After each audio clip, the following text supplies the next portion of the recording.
They say home is where the heart is, but what happens when your home and your heart are torn apart in an instant? That day started like any other, but it ended with my world in pieces. Looking at this place now, it's hard to believe it was once my home. I can still see it in my mind. The red brick walls, the white shutters my dad painted himself, the big bay window where my mom loved to sit with her coffee. All gone now, replaced by emptiness and silence. I don't think anyone really understood what happened that night. Maybe no one ever will. But for me, the pieces have always been there, scattered across the wreckage of my life, waiting to be put together. We weren't a perfect family, but we were happy. Or at least I thought we were. My dad worked so hard to give us a good life. My mom had dreams of her own. And me? I was just a kid, caught in the middle of something I didn't understand until it was too late. Our family seemed picture perfect on the surface, stable, loving, and unshakable. Dad was the steadfast provider, a long-haul truck driver who worked tirelessly to give us a good life. Mom was the lively center of our home, full of charm and ambition. And then there was me, their only child, soaking in the warmth of their love and the safety they created.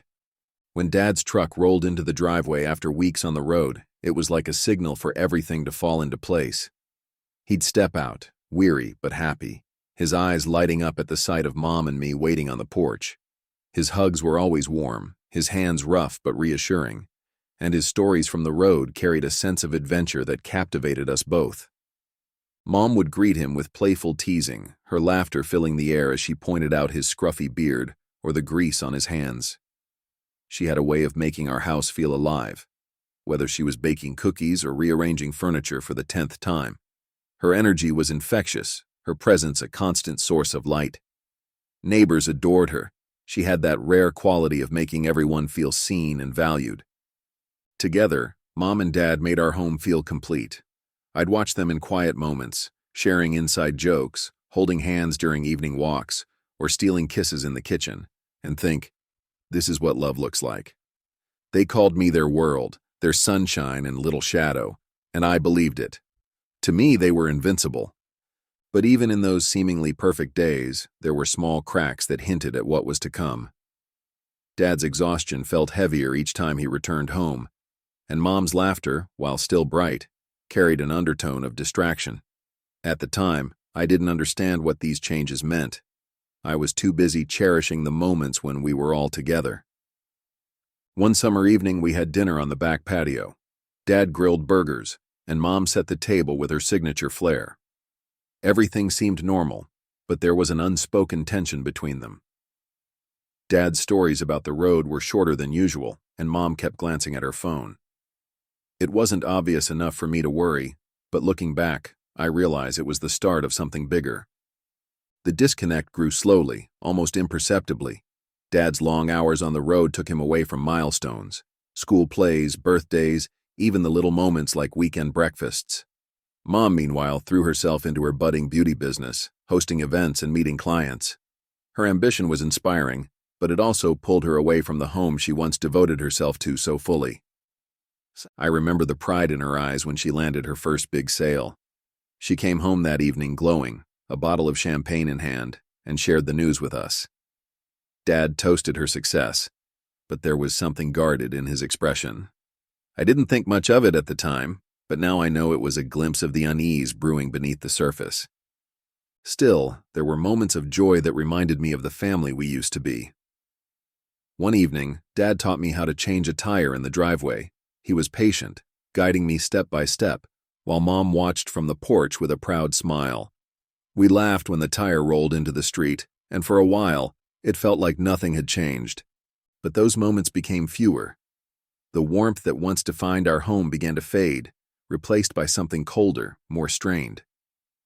I started noticing the quiet arguments, low voices behind closed doors, sharp words that stopped abruptly when I walked into the room.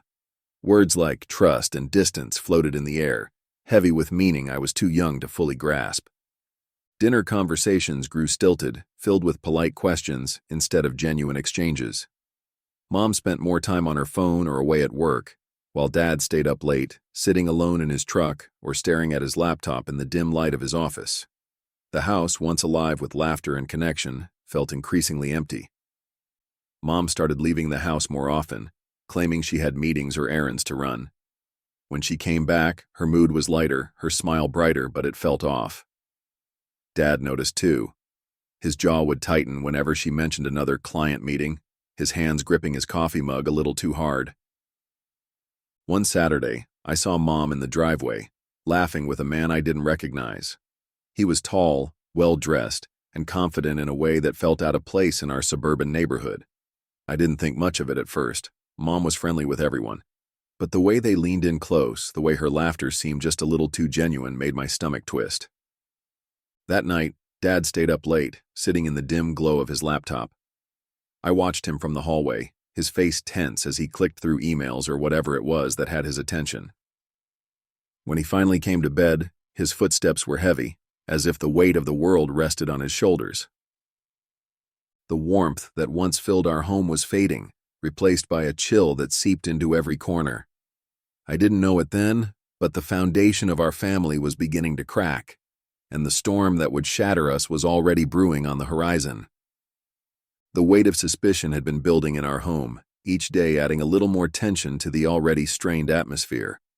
I didn't fully understand it until I stumbled across the evidence myself. It happened one afternoon when Dad was out and Mom was busy in the kitchen. I was looking for my school binder in Dad's office when I noticed a small flash drive on the desk, tucked partially under a stack of papers. Something about it caught my attention. My curiosity got the better of me, and before I could think it through, I slipped it into my pocket. Later, in the privacy of my room, I plugged the flash drive into my laptop. The screen filled with video files, each labeled with dates and times.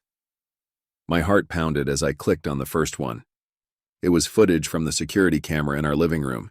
At first, it seemed normal, Mom pacing while on the phone, adjusting the pillows on the couch, flipping through a magazine. But then, a man appeared. He was tall and sharply dressed, his confident demeanor a stark contrast to the cozy, familiar space of our home. Mom greeted him warmly. Too warmly. They embraced briefly, her smile lingering a little too long. I froze, my stomach churning as I watched them settle on the couch. Their conversation was muted, but their body language spoke volumes. The way they leaned toward each other, the way Mom laughed at something he said, it all felt too intimate, too wrong. I clicked on another video, then another. The pattern was the same. The man, whom I later learned was Devin Hines, visited frequently while Dad was on the road. Each visit felt like a betrayal unfolding in real time. I couldn't look away, even as tears blurred my vision. By the time I reached the last video, my hands were trembling. I unplugged the flash drive and shoved it back into my pocket, my mind racing. I didn't know what to do with what I had just seen. Confront Mom? Tell Dad? The weight of the secret was suffocating. Over the next few days, I started noticing the signs I had ignored before: Mom's guarded behavior, her quick exits when her phone buzzed, Dad's distant stares and late nights in his office. The pieces began to fit together, and I realized Dad must have known. The quiet tension between them wasn't just about work or exhaustion. It was about this. One night, I saw the glow of the laptop under Dad's office door. I peeked inside and found him hunched over the desk, his face illuminated by the screen. He was watching the same footage I had seen, his expression a mix of rage and heartbreak. For a moment, I considered going in, but the intensity of his focus kept me rooted in place. The discovery changed everything. The home I had always felt safe in now felt like a stranger's house, filled with secrets and lies.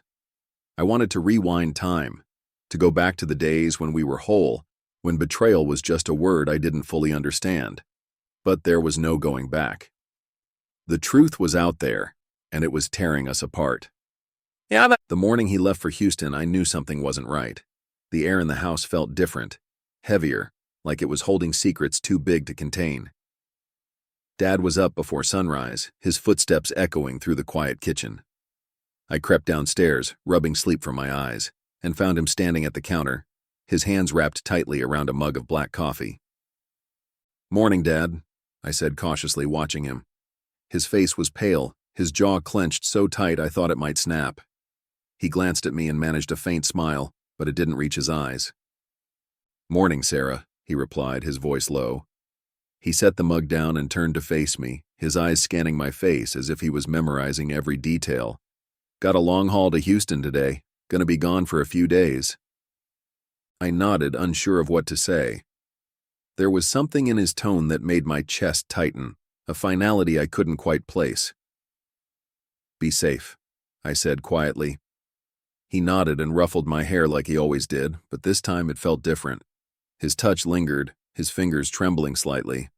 I watched as he gathered his things, his keys, his phone, his wallet. He moved slowly, methodically, like a man carrying the weight of the world. When he finally walked out the door, I followed him to the porch, leaning against the frame as I watched him climb into his truck.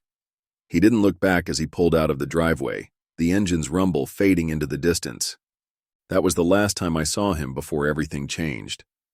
Dad didn't drive to Houston. I didn't know it at the time, but he had parked his truck in an abandoned lot on the outskirts of town. It was a place he'd discovered years ago during a routine delivery, a forgotten stretch of land surrounded by overgrown grass and rusting fences. From there, he set up his own surveillance station, connecting his laptop to the security cameras in our house. He spent hours watching the live feeds, his anger festering as he monitored every move Mom made. At some point, something inside him snapped. The years of sacrifice, the sleepless nights on the road, the miles he'd driven to provide for his family, it all came crashing down under the weight of betrayal. He wasn't just angry, he was consumed by a rage so deep, so all-encompassing, that it left no room for rational thought. That night, the storm outside mirrored the one brewing inside him. Thunder rumbled in the distance as rain pelted the windshield of his truck. He stared at the house on the screen, his heart pounding as he watched Mom and Devin laughing on the couch he had bought for their anniversary. Something in his chest twisted painfully, and before he knew what he was doing, he was starting the engine. The truck roared to life, the sound vibrating through the cab as he shifted into gear. He didn't think about the consequences, about what this would mean for me or for anyone else. All he could see was the house, the betrayal, and the faces of the people who had torn his world apart. The drive to our street was a blur. Rain slicked the roads, the wipers barely keeping up with the downpour, but Dad didn't slow down. His hands were steady on the wheel, his focus unyielding as he approached the familiar curve of Foster Drive. He turned off the headlights as he neared the house, the truck rolling to a stop a few yards away. For a moment, he sat there, staring at the warm glow of the living room lights spilling onto the rain-soaked lawn. He could see them through the bay window, their silhouettes illuminated against the backdrop of the storm.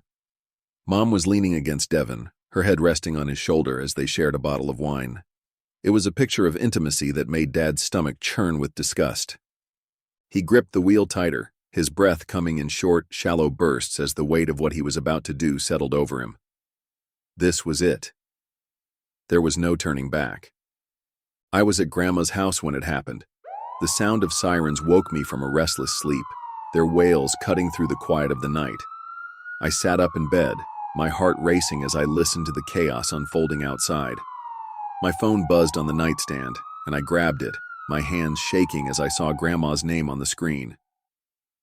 "Sarah," she said, her voice trembling. "Something's happened at the house. The police are there. You need to stay where you are." "What do you mean?" I asked, panic rising in my chest. "What happened?" "I don't know all the details," she said quickly, "but your father, he's been arrested." The words hit me like a punch to the gut. I couldn't breathe, couldn't think. All I could do was sit there, clutching the phone as tears streamed down my face. The images from that night are burned into my memory. The house, reduced to rubble. The truck, lodged in what used to be the living room. The flashing lights of police cars and ambulances reflecting off the rain-soaked pavement. And Dad, sitting on the curb, his hands cuffed behind his back, his face a mask of calm amidst the chaos. I didn't understand it then, how someone I loved so deeply could do something so unthinkable. But as I pieced together the events leading up to that night, I began to see the cracks that had been forming all along.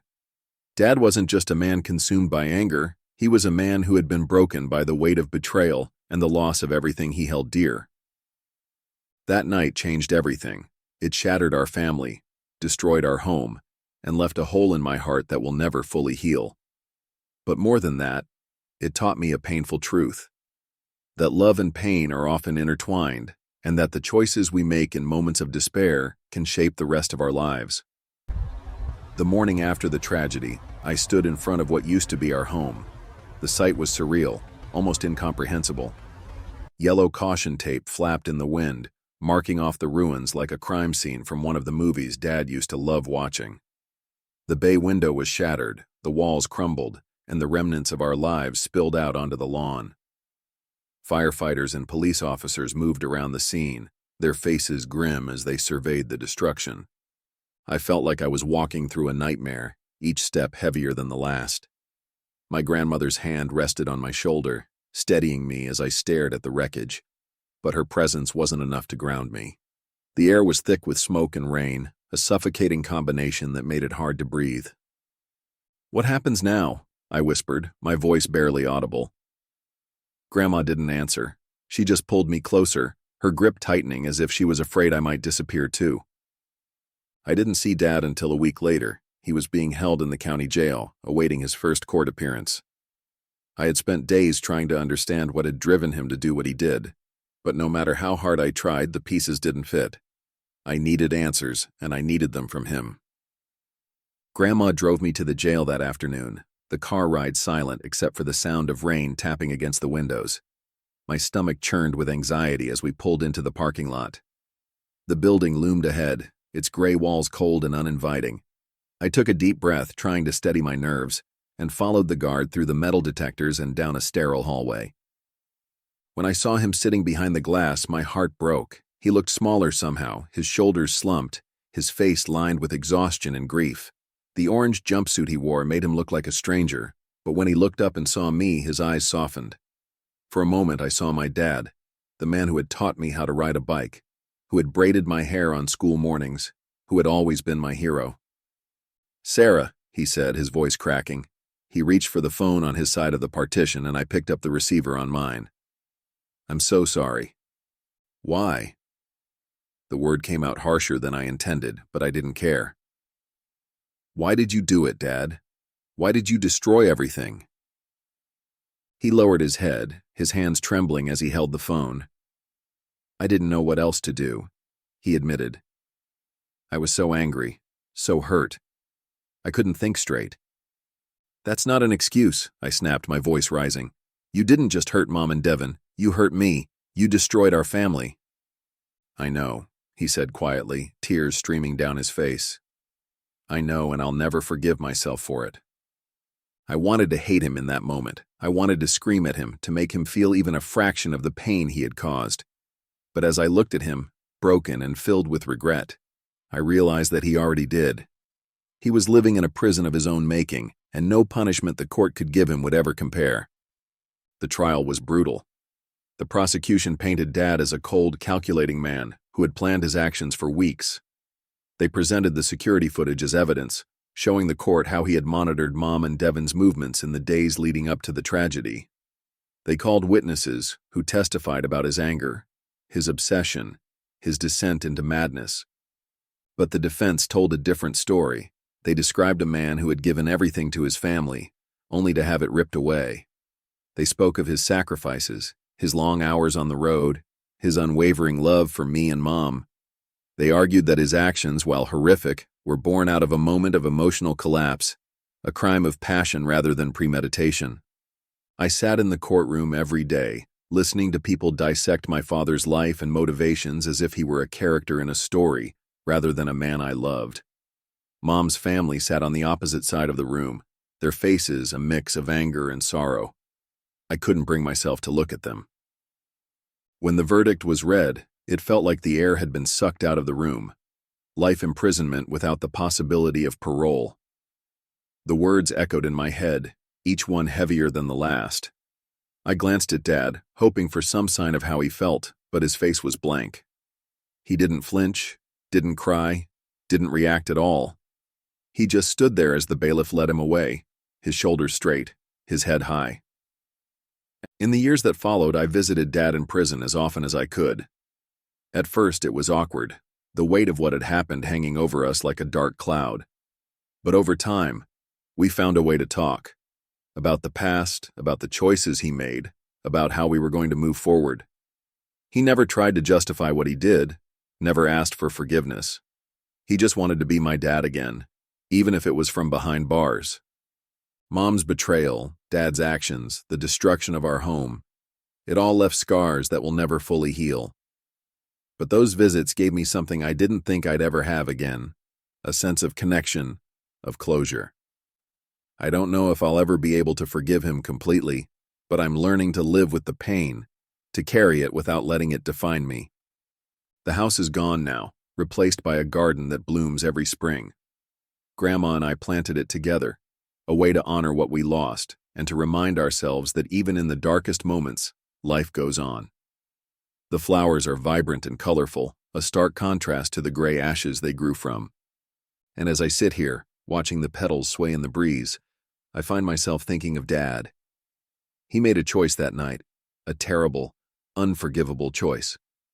But he was also a man who loved deeply, who sacrificed everything for his family, who was broken by the very people he tried to protect.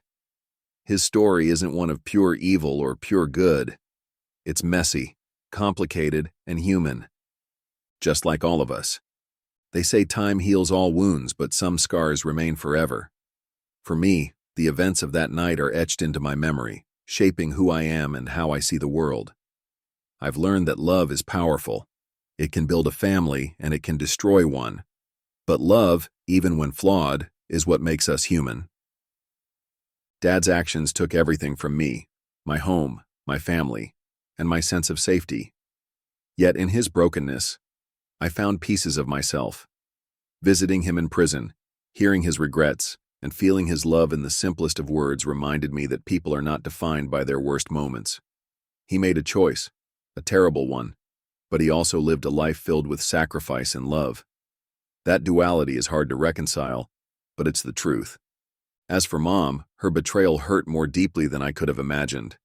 She was the glue that held us together, or so I thought. Her choices shattered that illusion, but they also taught me about resilience. I carry her memory with a mix of anger and sorrow, but also gratitude for the good times we shared before everything fell apart. The garden we planted where our house once stood is a symbol of that resilience. Each spring, as the flowers bloom, I'm reminded that life moves forward, even when it feels impossible. The petals sway in the wind, vibrant and alive, defying the ashes from which they grew. It's a reminder that we can rebuild, that even in the face of unimaginable loss, there is hope. To anyone listening, I want you to know this. Love carefully, forgive cautiously, and never underestimate the power of your choices. They ripple outward, touching lives in ways you may never fully understand. My family's story is one of tragedy, yes, but also of redemption and the enduring strength of the human spirit. Thank you for walking this journey with me. If this story resonated with you, please like, share, and subscribe. Let's keep these conversations going and learn from each other's stories. Until next time, take care of your hearts and hold your loved ones close.